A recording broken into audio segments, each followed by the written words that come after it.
Hello weavers, welcome to సుగుణ పోపులు పెట్టి channel. ఈరోజు మనం వచ్చేసి ఒక కమ్మగా గుడ్డు గ్రేవీ చూస్తామండి. చాలా చాలా టేస్ట్గా ఉంటుంది. ఇది మా వారికి కానీ చాలా ఫేవరెట్ గ్రేవీ అండి. ఇది ఎట్లా చేయాలనో చూస్తామా? మరి చూస్తుంటేనే నీళ్ళు ఊరుతుంది కదా. ఎట్లా చేయాలనో చూస్తాం, వచ్చేసేయండి. ముందుగా మిక్సీ జార్ తీసుకున్నామండి.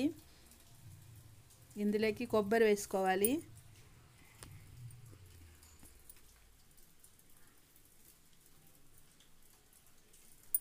ఇది వచ్చేసి మిరియాలు, సోంపు, లవంగాలు వేసుకున్నానండి. ఇది కారం చాలా బాగుంటుంది.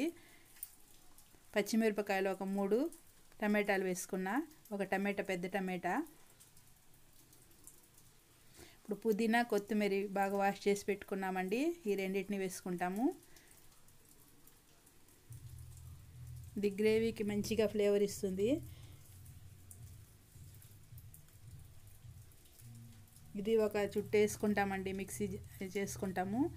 ఇప్పుడు వచ్చేసి గసాలు, కాజు పప్పులు బాగా వాటర్లో, వేడి నీళ్ళల్లో నానబెట్టున్నానండి. ఇప్పుడు అవి వేసి తీసుకుంటాము. కొద్దిగా గ్రైండ్ చేసుకున్నాం కొబ్బరి. ఇప్పుడు అందులోకి ఇవి వేసేస్తాం. నానబెట్టడం వల్ల మనకి గసాలు బాగా మెదుగుతాయండి. ఇప్పుడు బాగా మెత్తగా, ఎంత ఫైన్గా అంటే అంత ఫైన్గా పేస్ట్ చేసేసుకోవాలి. కుక్కర్ పెట్టి కుక్కర్లోకి ఆయిల్ వేసుకున్నా.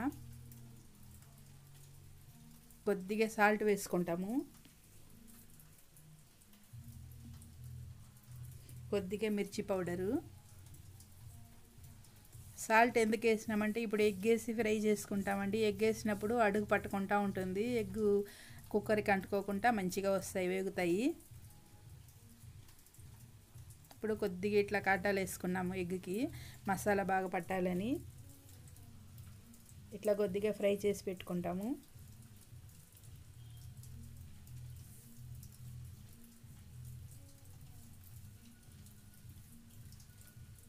గుడ్లు తీసి పక్కకు పెట్టుకున్నానండి, బాగా ఫ్రై చేసి. ఇప్పుడు దాల్చిన చెక్క వేసుకుంటాము. ఇప్పుడు ఆనియన్స్, సన్నగా తరిగిన ఆనియన్స్ వేసి బాగా ఫ్రై చేసుకోవాలి.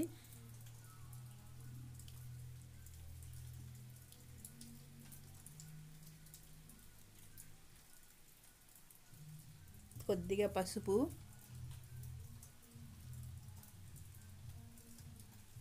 ధనియాల పౌడర్ ఒక 2 స్పూన్లు వేసినానండి. మనకి గ్రేవీ థిక్గా రావాలంటే ధనియాల పొడి యూజ్ అవుతుంది. ఒక 2 స్పూన్లు వేసుకున్నా. ఇది బాగా కొద్దిగా ఫ్రై చేసుకుంటాము. ఇది మాడకూడదండి, కొంచెం సిమ్లో పెట్టుకొని మంచిగా ఇట్లా ఫ్రై చేసుకోవాలి. మాడిందంటే మసాలా చేదు వస్తుంది. ఇప్పుడు మనం మిక్సీకి వేసి పెట్టుకున్నాం కదా మసాలా, ఇది వేసేసుకుంటాము. ఎంత ఫైన్గా పేస్ట్ అయింది చూడండి.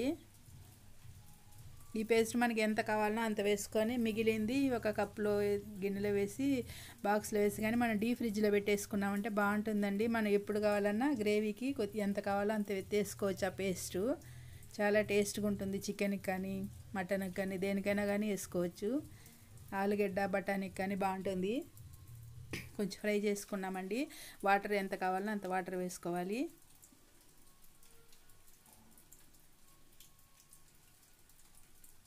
రుచికి సరిపడా సాల్ట్ వేసుకున్నా. ఫస్ట్ కానీ సాల్ట్ వేసినాం కాబట్టి కొద్దిగా చూసి వేసుకోవాలి. ఇప్పుడు ఇది మూత పెట్టుకుంటామండి. ఒక విజిల్ పెట్టుకుంటాము, తొందరగా అవుతుంది మనకి. బాగా ఒక విజిల్ వచ్చింది, నూనె అంతా కానీ బాగా పైకి వచ్చింది చూడండి. డైరెక్ట్ ఉడకబెట్టినామంటే ఇది ఆ నూనె పైకి చిట్లుతూ ఉంటుంది, తొందరగా అవ్వదు కదా. దానికని ఒక సీటీ పెట్టుకున్నామంటే తొందరగా మనకి అయిపోతుంది మన గ్రేవీ. ఇప్పుడు మళ్ళీ స్టవ్ ఆన్ చేసుకున్నాను, కొద్దిసేపు ఉడికించుకుంటాము.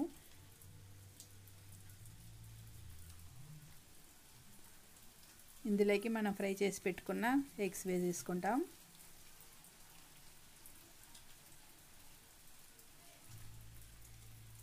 ఎగ్ కానీ బాగా ఈ గ్రేవీ లేకపోయినాక కొంచెం ఉడకాలండి. ఎగ్ ఉడికిందంటేనే మనకు ఆ గ్రేవీ టేస్ట్ వస్తుంది. బాగా ఇది ఒక 10 మినిట్స్ ఇట్లా ఉడికించుకుంటాము. ఎగ్ గ్రేవీ రెడీ అయిపోయిందండి.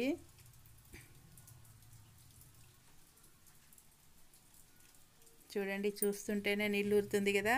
కమ్మగా మనకి ఎగ్ గ్రేవీ రెడీ అయింది. ఇది వచ్చేసి వేడివేడి అన్నానికి బాగుంటుందండి. చపాతీకి, పరాటాకి, దోశ, ఇడ్లీ కానీ చాలా బాగుంటుంది. మీరు దేనికైనా ఈ కర్రీ చేసుకున్నామంటే నైట్కి ఏదైనా టిఫిన్ చేసుకుంటే తినచ్చండి. చాలా బాగుంటుంది. మీరు ట్రై చేయండి. మన ఛానల్ సబ్స్క్రైబ్ చేసుకోండి.